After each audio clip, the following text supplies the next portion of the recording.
The brute, Joseph Conrad. Dodging in from the rain-swept street, I exchanged a smile and a glance with Miss Blank in the bar of the Three Crows. This exchange was effected with extreme propriety. It is a shock to think that, if still alive, Miss Blank must be something over 60 now. How time passes. Noticing my gaze directed inquiringly at the partition of glass and varnished wood, Miss Blank was good enough to say, encouragingly, "Only Mr. German and Mr. Stoner in the parlor with another gentleman I've never seen before." I moved towards the parlor door.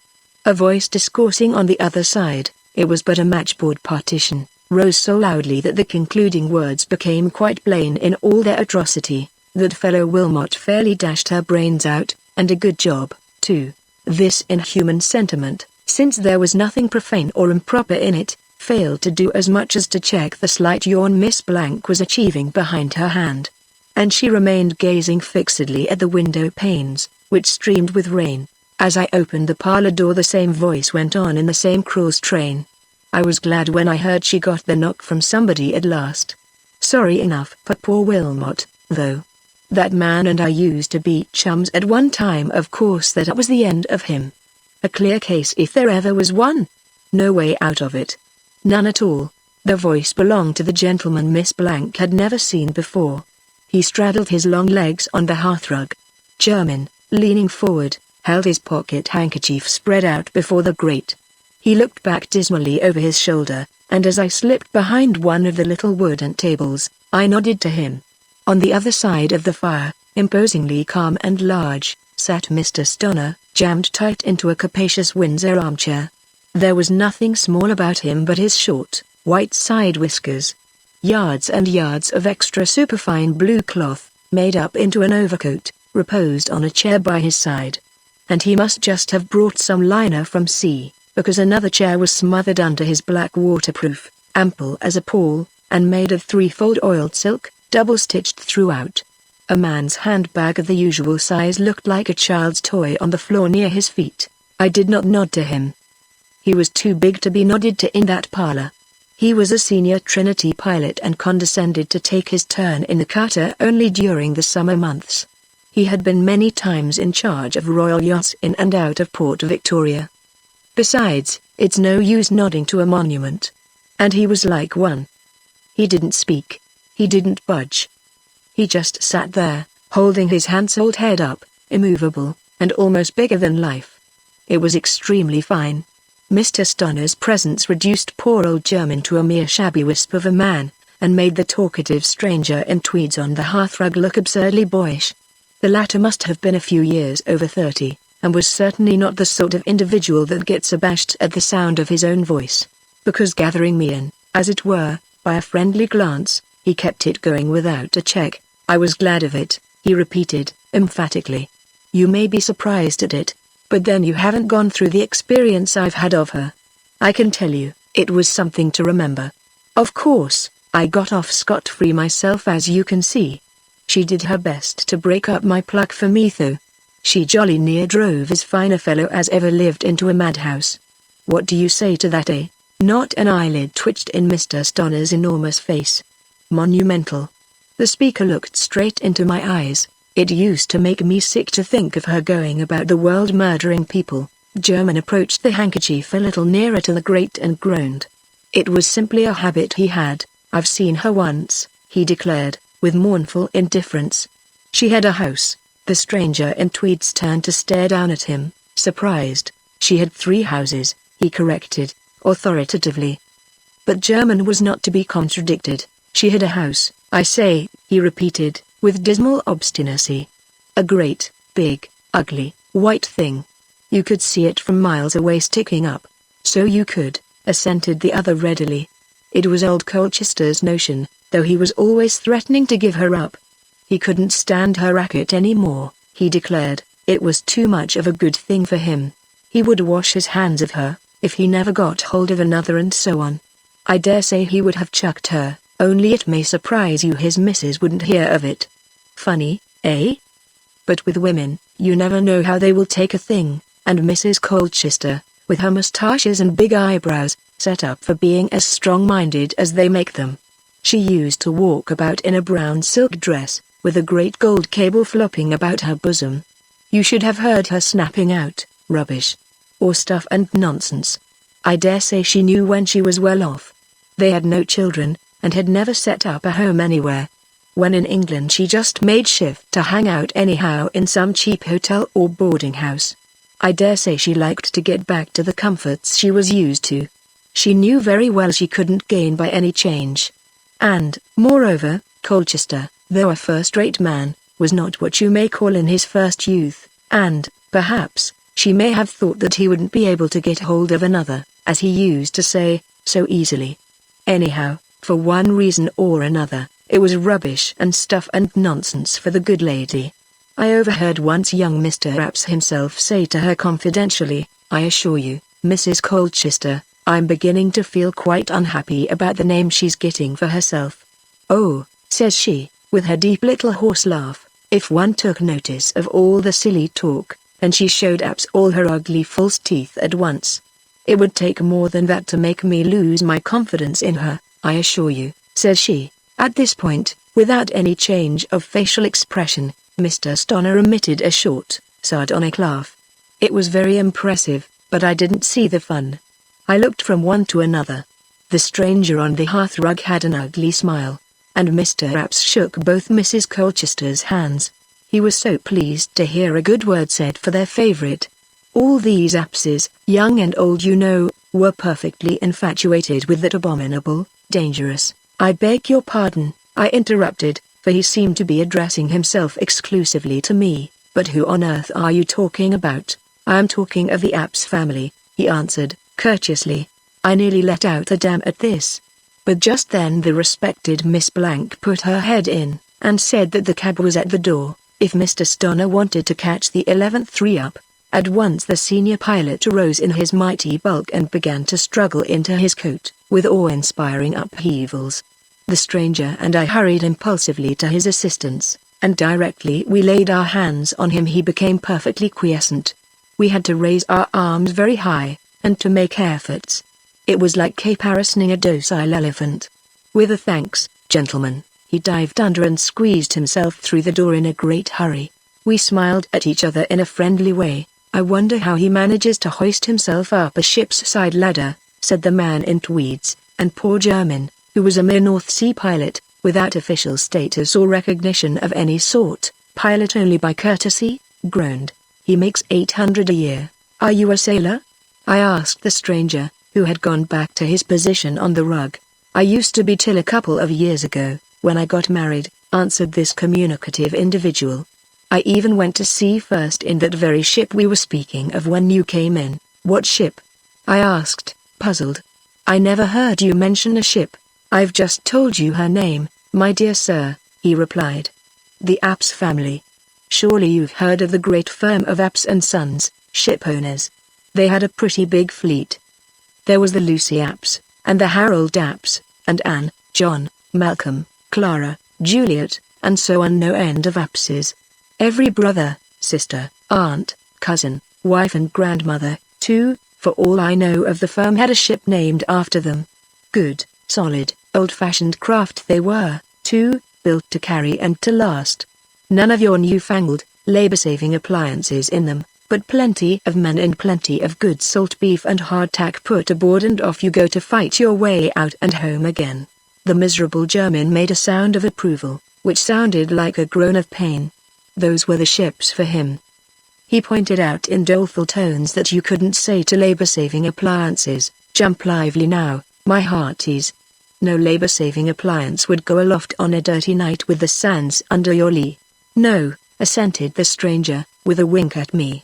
The Appses didn't believe in them either, apparently. They treated their people well as people don't get treated nowadays, and they were awfully proud of their ships. Nothing ever happened to them.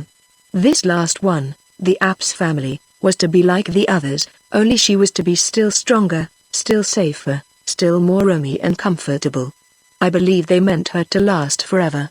They had her built composite iron, teak wood, and green heart, and her scantling was something fabulous. If ever an order was given for a ship in a spirit of pride, this one was. Everything of the best. The Commodore captain of the employ was to command her, and they planned the accommodation for him like a house on shore under a big, tall poop that went nearly to the mainmast. No wonder Mrs. Colchester wouldn't let the old man give her up.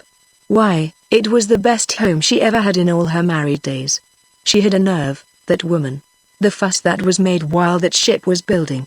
Let's have this a little stronger, and that a little heavier, and hadn't that other thing better be changed for something a little thicker? The builders entered into the spirit of the game, and there she was, growing into the clumsiest, heaviest ship of her size right before all their eyes, without anybody becoming aware of it somehow. She was to be 2,000 tons register, or a little over, no less on any account. But see what happens. When they came to measure her, she turned out 1,999 tons and a fraction. General consternation. And they say old Mr. Apps was so annoyed when they told him that he took to his bed and died. The old gentleman had retired from the firm 25 years before, and was 96 years old if a day, so his death wasn't, perhaps, so surprising. Still Mr. Lucian Apps was convinced that his father would have lived to 100. So we may put him at the head of the list. Next comes the poor devil of a shipwright that brute caught and squashed as she went off the ways. They called it the launch of a ship, but I've heard people say that, from the wailing and yelling and scrambling out of the way, it was more like letting a devil loose upon the river. She snapped all her checks like pack thread, and went for the tugs in attendance like a fury. Before anybody could see what she was up to, she sent one of them to the bottom, and laid up another for 3 months' repairs. One of her cables parted, and then, suddenly you couldn't tell why she let herself be brought up with the other as quiet as a lamb. That's how she was. You could never be sure what she would be up to next. There are ships difficult to handle, but generally you can depend on them behaving rationally. With that ship, whatever you did with her, you never knew how it would end. She was a wicked beast. Or, perhaps, she was only just insane. He uttered this supposition in so earnest a tone that I could not refrain from smiling. He left off biting his lower lip to apostrophize me. Why not? Why couldn't there be something in her build, in her lines corresponding to what's madness? Only something just a tiny bit wrong in the make of your brain. Why shouldn't there be a mad ship? I mean mad in a ship-like way, so that under no circumstances could you be sure she would do what any other sensible ship would naturally do for you. There are ships that steer wildly, and ships that can't be quite trusted always to stay. Others want careful watching when running in a gale, and, again, there may be a ship that will make heavy weather of it in every little blow. But then you expect her to be always so. You take it as part of her character, as a ship, just as you take account of the man's peculiarities of temper when you deal with him. But with her you couldn't. She was unaccountable. If she wasn't mad, then she was the most evil-minded, underhand, savage brute that ever went afloat. I've seen her run in a heavy gale beautifully for 2 days, and on the third broached to twice in the same afternoon. The first time she flung the helmsman clean over the wheel, but as she didn't quite manage to kill him, she had another try about 3 hours afterwards. She swamped herself fore and aft, burst all the canvas we had set, scared all hands into a panic, and even frightened Mrs. Colchester down there in these beautiful stern cabins that she was so proud of. When we mustered the crew, there was one man missing. Swept overboard, of course, without being either seen or heard, poor devil. And I only wonder more of us didn't go. Always something like that. Always. I heard an old mate tell Captain Colchester once that it had come to this with him, that he was afraid to open his mouth to give any sort of order. She was as much of a terror in harbour as at sea. You could never be certain what would hold her. On the slightest provocation she would start snapping ropes, cables, wire hawsers, like carrots. She was heavy, clumsy, unhandy, but that does not quite explain that power for mischief she had. You know, somehow, when I think of her I can't help remembering what we hear of incurable lunatics breaking loose now and then. He looked at me inquisitively. But, of course, I couldn't admit that a ship could be mad. In the ports where she was known, he went on, they dreaded the sight of her. She thought nothing of knocking away 20 feet or so of solid stone facing off a quay or wiping off the end of a wooden wharf. She must have lost miles of chain and hundreds of tons of anchors in her time. When she fell aboard some poor unoffending ship, it was the very devil of a job to haul her off again. And she never got hurt herself, just a few scratches or so, perhaps. They had wanted to have her strong. And so she was. Strong enough to ramp her ice with. And as she began, so she went on. From the day she was launched, she never let a year pass without murdering somebody. I think the owners got very worried about it. But they were a stiff-necked generation, all these Appses. They wouldn't admit there could be anything wrong with the Apps family. They wouldn't even change her name. Stuff and nonsense, as Mrs. Colchester used to say. They ought at least to have shut her up for life in some dry dock or other, away up the river, and never let her smell salt water again. I assure you, my dear sir, that she invariably did kill someone every voyage she made. It was perfectly well known. She got a name for it, far and wide. I expressed my surprise that a ship with such a deadly reputation could ever get a crew. Then, you don't know what sailors are, my dear sir. Let me just show you by an instance. One day in dock at home, while loafing on the forecastle head, I noticed two respectable salts come along, one a middle-aged, competent, steady man, evidently, the other a smart, youngish chap. They read the name on the bows and stopped to look at her. Says the elder man, Apps family. That's the sanguinary female dog, I'm putting it in that way, of a ship, Jack, that kills a man every voyage. I wouldn't sign in her, not for Joe, I wouldn't. And the other says, if she were mine, I'd have her towed on the mud and set on fire, blame if I wouldn't. Then the first man chimes in, much do they care. Men are cheap, God knows. The younger one spat in the water alongside. They won't have me, not for double wages. They hung about for some time and then walked up the dock. Half an hour later I saw them both on our deck looking about for the mate, and apparently very anxious to be taken on. And they were. How do you account for this? I asked. What would you say? He retorted. Recklessness. The vanity of boasting in the evening to all their chums, we've just shipped in the their Apps family. Blow her. She ain't going to scare us. Sheer sailor-like perversity. A sort of curiosity. Well, a little of all that, no doubt. I put the question to them in the course of the voyage. The answer of the elderly chap was, a man can die but once. The younger assured me in a mocking tone that he wanted to see how she would do it this time. But I tell you what, there was a sort of fascination about the brute, German, who seemed to have seen every ship in the world, broke in sulkily. I saw her once out of this very window towing up the river, a great black ugly thing, going along like a big hearse. Something sinister about her looks, wasn't there? Said the man in tweeds, looking down at old German with a friendly eye. I always had a sort of horror of her. She gave me a beastly shock when I was no more than 14. The very first day, I joined her. Father came up to see me off, and was to go down to Gravesend with us. I was his second boy to go to sea. My big brother was already an officer then. We got on board about 11 in the morning, and found the ship ready to drop out of the basin, stern first. She had not moved 3 times her own length when, at a little pluck the tug gave her to enter the dock gates, she made one of her rampaging starts, and put such a weight on the check rope a new 6-inch hawse of that forward that they had no chance to ease it round in time, and it parted. I saw the broken end fly up high in the air, and the next moment that brute brought her quarter against the pier head with a jar that staggered everybody about her decks. She didn't hurt herself. Not she. But one of the boys the mate had sent aloft on the mizzen to do something, came down on the poop deck thump right in front of me. He was not much older than myself. We had been grinning at each other only a few minutes before. He must have been handling himself carelessly, not expecting to get such a jerk. I heard his startled cry in a high treble as he felt himself going, and looked up in time to see him go limp all over as he fell. Off. Poor Father was remarkably white about the gills when we shook hands in Gravesend. Are you all right? He says, looking hard at me. Yes, Father. Quite sure? Yes, Father. Well, then goodbye, my boy. He told me afterwards that for half a word he would have carried me off home with him there and then.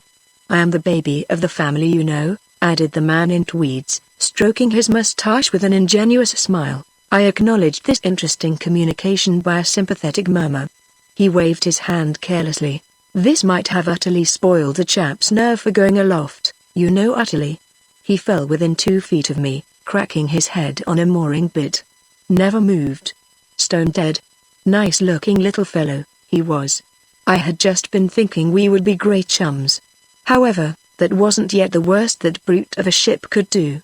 I served in her 3 years of my time, and then I got transferred to the Lucy Apps, for a year. The sailmaker we had in the Apps family turned up there, too, and I remember him saying to me one evening, after we had been a week at sea, "Isn't she a meek little ship?" No wonder we thought the Lucy Apps a dear, meek, little ship after getting clear of that big, rampaging savage brute. It was like heaven. Her officers seemed to me the restfullest lot of men on earth. To me, who had known no ship but the Apps family, the Lucy was like a sort of magic craft that did what you wanted her to do of her own accord. One evening we got caught aback pretty sharply from right ahead. In about 10 minutes we had her full again, sheets aft, tacks down, decks cleared, and the officer of the watch leaning against the weather rail peacefully. It seemed simply marvelous to me. The other would have stuck for half an hour in irons, rolling her decks full of water, knocking the men about, spars cracking, braces snapping, yards taking charge, and a confounded scare going on aft because of her beastly rudder, which she had a way of flapping about fit to raise your hair on end. I couldn't get over my wonder for days. Well, I finished my last year of apprenticeship in that jolly little ship. She wasn't so little either, but after that other heavy devil she seemed but a plaything to handle. I finished my time and passed, and then just as I was thinking of having 3 weeks of real good time on shore, I got at breakfast a letter asking me the earliest day I could be ready to join the Apps family as third mate. I gave my plate a shove that shot it into the middle of the table. Dad looked up over his paper, Mother raised her hands in astonishment, and I went out bareheaded into our bit of garden, where I walked round and round for an hour. When I came in again, Mother was out of the dining room, and Dad had shifted berth into his big armchair. The letter was lying on the mantelpiece. "It's very creditable to you to get the offer, and very kind of them to make it," he said. "And I see also that Charles has been appointed chief mate of that ship for one voyage." There was, overleaf, a P.S. to that effect in Mr. Apps's own handwriting, which I had overlooked. Charlie was my big brother. "I don't like very much to have 2 of my boys together in one ship," Father goes on, in his deliberate, solemn way. "And I may tell you that I could not mind writing Mr. Apps a letter to that effect. Dear old Dad. He was a wonderful father. What would you have done? The mere notion of going back, and as an officer, too, to be worried and bothered, and kept on the jump night and day by that brute, made me feel sick. But she wasn't a ship you could afford to fight shy of. Besides, the most genuine excuse could not be given without mortally offending Apps and Sons. The firm, and I believe the whole family down to the old unmarried aunts in Lancashire, had grown desperately touchy about that accursed ship's character. This was the case for answering ready now from your very deathbed if you wished to die in their good graces. And that's precisely what I did answer by wire, to have it over and done with at once. The prospect of being shipmates with my big brother cheered me up considerably, though it made me a bit anxious, too. Ever since I remember myself as a little chap he had been very good to me, and I looked upon him as the finest fellow in the world. And so he was. No better officer ever walked the deck of a merchant ship. And that's a fact.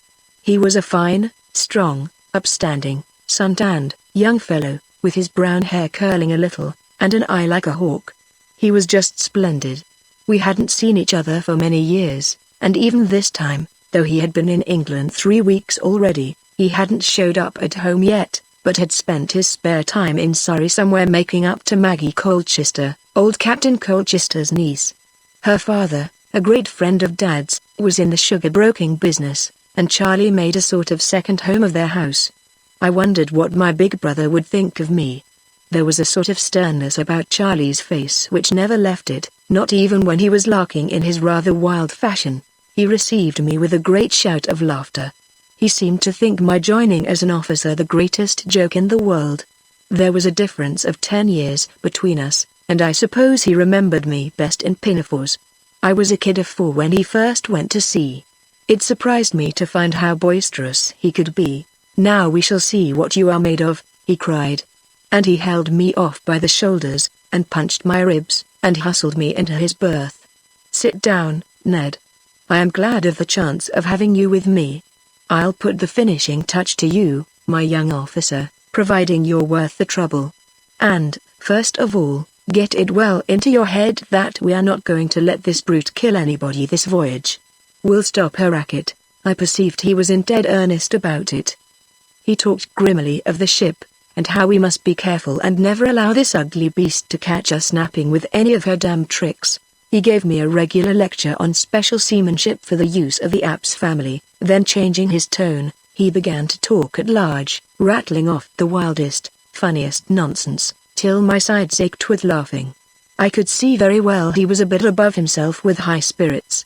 It couldn't be because of my coming. Not to that extent. But, of course, I wouldn't have dreamt of asking what was the matter. I had a proper respect for my big brother, I can tell you. But it was all made plain enough a day or two afterwards, when I heard that Miss Maggie Colchester was coming for the voyage. Uncle was giving her a sea trip for the benefit of her health. I don't know what could have been wrong with her health. She had a beautiful color, and a deuce of a lot of fair hair. She didn't care a rap for wind, or rain, or spray, or sun, or green seas, or anything. She was a blue-eyed, jolly girl of the very best sort, but the way she cheeked my big brother used to frighten me. I always expected it to end in an awful row. However, nothing decisive happened till after we had been in Sydney for a week. One day, in the men's dinner hour, Charlie sticks his head into my cabin. I was stretched out on my back on the settee, smoking in peace. "Come ashore with me, Ned," he says, in his curt way. I jumped up, of course, and away after him down the gangway and up George Street. He strode along like a giant, and I at his elbow, panting. It was confoundedly hot. "Where on earth are you rushing me to, Charlie?" I made bold to ask. "Here," he says. Here was a jeweler's shop. I couldn't imagine what he could want there. It seemed a sort of mad freak. He thrusts under my nose 3 rings, which looked very tiny on his big, brown palm, growling out, "For Maggie." Which, I got a kind of scare at this.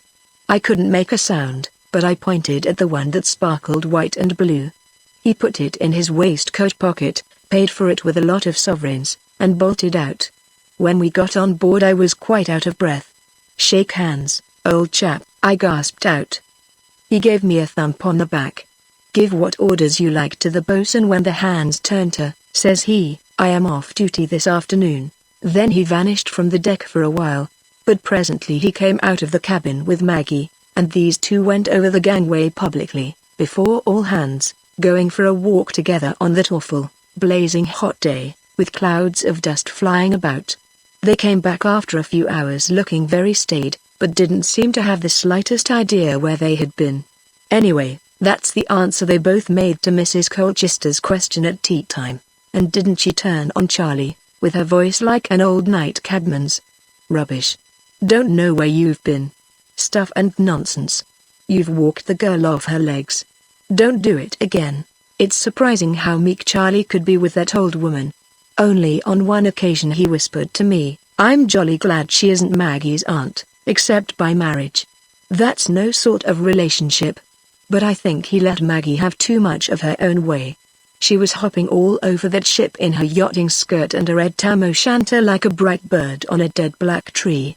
The old salts used to grin to themselves when they saw her coming along, and offered to teach her knots or splices. I believe she liked the men, for Charlie's sake, I suppose. As you may imagine, the fiendish propensities of that cursed ship were never spoken of on board. Not in the cabin, at any rate. Only once on the homeward passage Charlie said, incautiously, something about bringing all her crew home this time.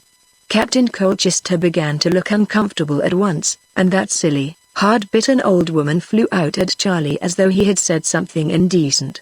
I was quite confounded myself. As to Maggie, she sat completely mystified, opening her blue eyes very wide. Of course, before she was a day older she wormed it all out of me. She was a very difficult person to lie to. "How awful," she said, quite solemn. "So many poor fellows. I am glad the voyage is nearly over. I won't have a moment's peace about Charlie now." I assured her Charlie was all right. It took more than that ship knew to get over a seaman like Charlie.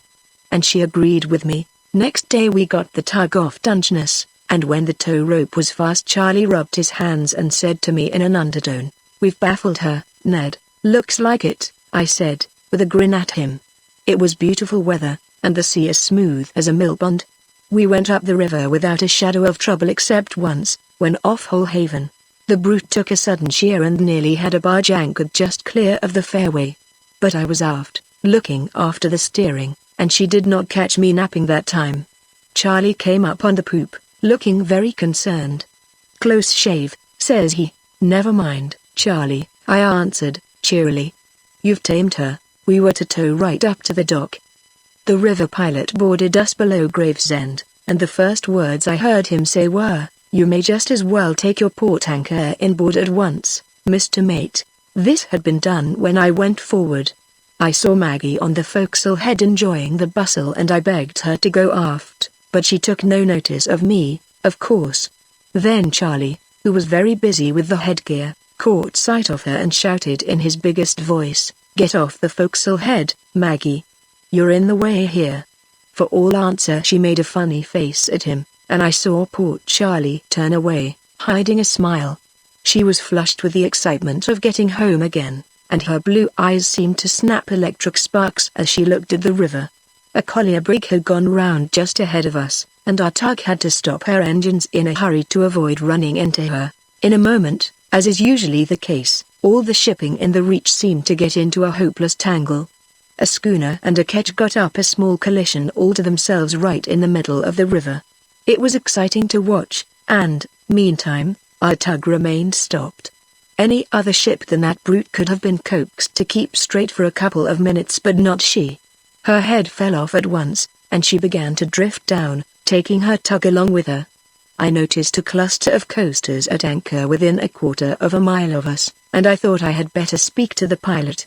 "If you let her get amongst that lot," I said, quietly, "she will grind some of them to bits before we get her out again." "Don't I know her?" cries he, stamping his foot in a perfect fury. And he out with his whistle to make that bothered tug get the ship's head up again as quick as possible. He blew like mad, waving his arm to port, and presently we could see that the tug's engines had been set going ahead. Her paddles churned the water, but it was as if she had been trying to tow a rock. She couldn't get an inch out of that ship. Again the pilot blew his whistle, and waved his arm to port.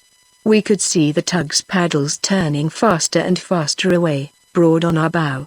For a moment tug and ship hung motionless in a crowd of moving shipping, and then the terrific strain that evil, stony-hearted brute would always put on everything, tore the towing chop clean out. The tow rope surged over, snapping the iron stanchions of the headrail one after another as if they had been sticks of sealing wax.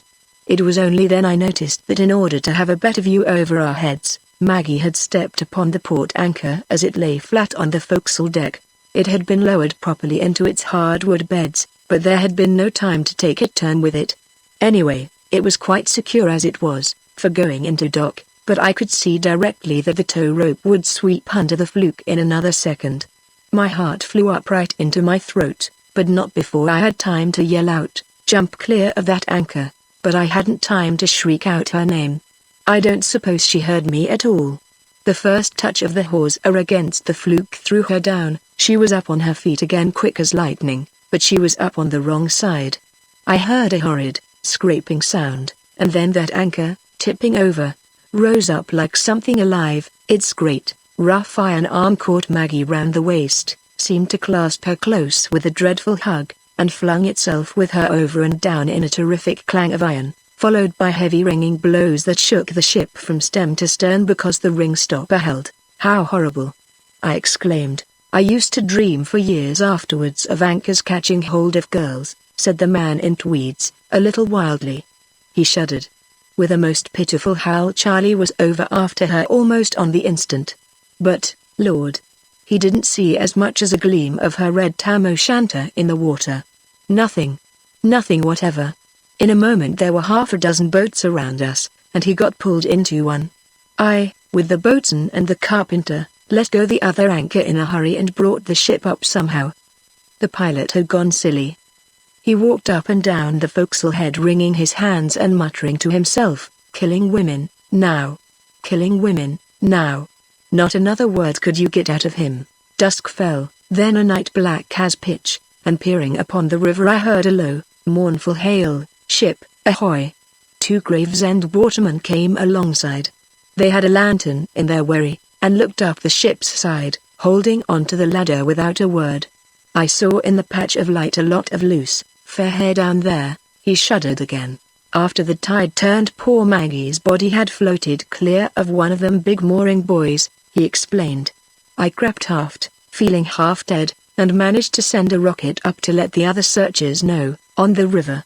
And then I slunk away forward like a cur, and spent the night sitting on the heel of the bowsprit so as to be as far as possible out of Charlie's way. Poor fellow. I murmured, "Yes. Poor fellow," he repeated, musingly. That brute wouldn't let him, not even him, cheat her of her prey. But he made her fast in dock next morning. He did. We hadn't exchanged a word, not a single look for that matter. I didn't want to look at him. When the last rope was fast, he put his hands to his head and stood gazing down at his feet as if trying to remember something. The men waited on the main deck for the words that end the voyage. Perhaps that is what he was trying to remember. I spoke for him. "That'll do, men. I never saw a crew leave a ship so quietly." They sneaked over the rail one after another, taking care not to bang their sea chests too heavily. They looked our way, but not one had the stomach to come up and offer to shake hands with the mate as is usual. I followed him all over the empty ship, to and fro, here and there, with no living soul about but the 2 of us, because the old shipkeeper had locked himself up in the galley both doors. Suddenly poor Charlie mutters, in a crazy voice, "I'm done here," and strides down the gangway with me at his heels, up the dock, out at the gate, on towards Tower Hill. He used to take rooms with a decent old landlady in America Square, to be near his work. All at once he stops short, turns round, and comes back straight at me. "Ned," says he, "I am going home." I had the good luck to sight a 4-wheeler and got him in just in time. His legs were beginning to give way. In our hall he fell down on a chair, and I'll never forget father's and mother's amazed, perfectly still faces as they stood over him. They couldn't understand what had happened to him till I blubbered out, "Maggie got drowned, yesterday, in the river." Mother let out a little cry. Father looks from him to me, and from me to him, as if comparing our faces, for, upon my soul, Charlie did not resemble himself at all. Nobody moved, and the poor fellow raises his big brown hands slowly to his throat, and with one single tug rips everything open: collar, shirt, waistcoat, a perfect wreck and ruin of a man. Father and I got him upstairs somehow, and Mother pretty nearly killed herself nursing him through a brain fever. The man in tweeds nodded at me significantly. "Ah. There was nothing that could be done with that brute. She had a devil in her." "Where's your brother?" I asked, expecting to hear he was dead. But he was commanding a smart steamer on the China coast, and never came home now. German fetched a heavy sigh, and the handkerchief being now sufficiently dry, put it up tenderly to his red and lamentable nose. "She was a ravening beast," the man in tweed started again. Old Colchester put his foot down and resigned. And would you believe it? Apps and Sons wrote to ask whether he wouldn't reconsider his decision. Anything to save the good name of the Apps family. Old Colchester went to the office then and said that he would take charge again, but only to sail her out into the North Sea and scuttle her there. He was nearly off his chump. He used to be darkish iron grey, but his hair went snow white in a fortnight. And Mr. Lucian Apps, they had known each other as young men, pretended not to notice it. Eh? Here's infatuation if you like. Here's pride for you. They jumped at the first man they could get to take her, for fear of the scandal of the Apps family not being able to find a skipper. He was a festive soul, I believe, but he stuck to her grim and hard. Wilmot was his second mate. A harum-scarum fellow, and pretending to a great scorn for all the girls. The fact is he was really timid. But let only one of them do as much as lift her little finger in encouragement, and there was nothing that could hold the beggar. As apprentice, once, he deserted abroad after a petticoat, and would have gone to the dogs then, if his skipper hadn't taken the trouble to find him and lug him by the ears out of some house of perdition or other. It was said that one of the firm had been heard once to express a hope that this brute of a ship would get lost soon. I can hardly credit the tale, unless it might have been Mr. Alfred Apps, whom the family didn't think much of. They had him in the office, but he was considered a bad egg altogether, always flying off to race meetings and coming home drunk. You would have thought that a ship so full of deadly tricks would run herself ashore some day out of sheer cussedness. But not she. She was going to last forever. She had a nose to keep off the bottom. German made a grunt of approval. A ship after a pilot's own heart, eh? Jeered the man in tweeds. Well, Wilmot managed it. He was the man for it, but even he, perhaps, couldn't have done the trick without the green-eyed governess, or nurse, or whatever she was to the children of Mr. and Mrs. Pamphilius. Those people were passengers in her from Port Adelaide to the Cape. Well, the ship went out and anchored outside for the day. The skipper, hospitable soul, had a lot of guests from town to a farewell lunch as usual with him. It was 5 in the evening before the last shore boat left the side, and the weather looked ugly and dark in the Gulf. There was no reason for him to get under way. However, as he had told everybody he was going that day, he imagined it was proper to do so anyhow. But as he had no mind after all these festivities to tackle the straits in the dark, with a scant wind, he gave orders to keep the ship under lower topsails and foresail as close as she would lie, dodging along the land till the morning. Then he sought his virtuous couch. The mate was on deck, having his face washed very clean with hard rain squalls. Wilmot relieved him at midnight. The Apps family had, as you observed, a house on her poop, a big, ugly white thing, sticking up, German murmured, sadly, at the fire. That's it, a companion for the cabin stairs and a sort of chart room combined. The rain drove in gusts on the sleepy Wilmot. The ship was then surging slowly to the southward, close-hauled, with the coast within 3 miles or so to windward. There was nothing to look out for in that part of the Gulf, and Wilmot went round to dodge the squalls under the lee of that chart room, whose door on that side was open. The night was black, like a barrel of coal tar. And then he heard a woman's voice whispering to him, that confounded green-eyed girl of the Pamphilius people had put the kids to bed a long time ago, of course, but it seems couldn't get to sleep herself. She heard 8 bells struck, and the chief mate come below to turn in. She waited a bit, then got into her dressing gown and stole across the empty saloon and up the stairs into the chart room. She sat down on the settee near the open door to cool herself, I dare say. I suppose when she whispered to Wilmot it was as if somebody had struck a match in the fellow's brain. I don't know how it was they had got so very thick.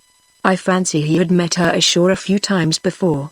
I couldn't make it out, because, when telling the story, Wilmot would break off to swear something awful at every second word. We had met on the quay in Sydney, and he had an apron of sacking up to his chin, a big whip in his hand. A wagon driver. Glad to do anything not to starve. That's what he had come down to. However, there he was, with his head inside the door, on the girl's shoulder as likely as not officer of the watch. The helmsman, on giving his evidence afterwards, said that he shouted several times that the binnacle lamp had gone out. It didn't matter to him, because his orders were to sail her close. I thought it funny, he said, that the ship should keep on falling off in squalls, but I luffed her up every time as close as I was able. It was so dark I couldn't see my hand before my face, and the rain came in bucketfuls on my head. The truth was that at every squall the wind hauled aft a little, till gradually the ship came to be heading straight for the coast, without a single soul in her being aware of it. Wilmot himself confessed that he had not been near the standard compass for an hour. He might well have confessed. The first thing he knew was the man on the lookout shouting blue murder forward there. He tore his neck free, he says, and yelled back at him, "What do you say? I think I hear breakers ahead, sir," howled the man, and came rushing aft with the rest of the watch, in the awfulest blinding deluge that ever fell from the sky, Wilmot says. For a second or so he was so scared and bewildered that he could not remember on which side of the Gulf the ship was. He wasn't a good officer, but he was a seaman all the same. He pulled himself together in a second, and the right orders sprang to his lips without thinking. They were to hard up with the helm and shiver the main and mizzen topsails. It seems that the sails actually fluttered. He couldn't see them, but he heard them rattling and banging above his head, No use. She was too slow in going off, he went on, his dirty face twitching, and the damned carter's whip shaking in his hand. She seemed to stick fast. And then the flutter of the canvas above his head ceased. At this critical moment the wind hauled aft again with a gust, filling the sails and sending the ship with a great way upon the rocks on her lee bow. She had overreached herself in her last little game. Her time had come. The man, the Black Knight, the treacherous gust of wind, the right woman to put an end to her. The brute deserved nothing better. Strange are the instruments of Providence. There's a sort of poetical justice. The man in tweeds looked hard at me. The first ledge she went over stripped the false keel off her. Rip. The skipper, rushing out of his berth, found a crazy woman, in a red flannel dressing gown, flying round and round the cuddy, screeching like a cockatoo. The next bump knocked her clean under the cabin table.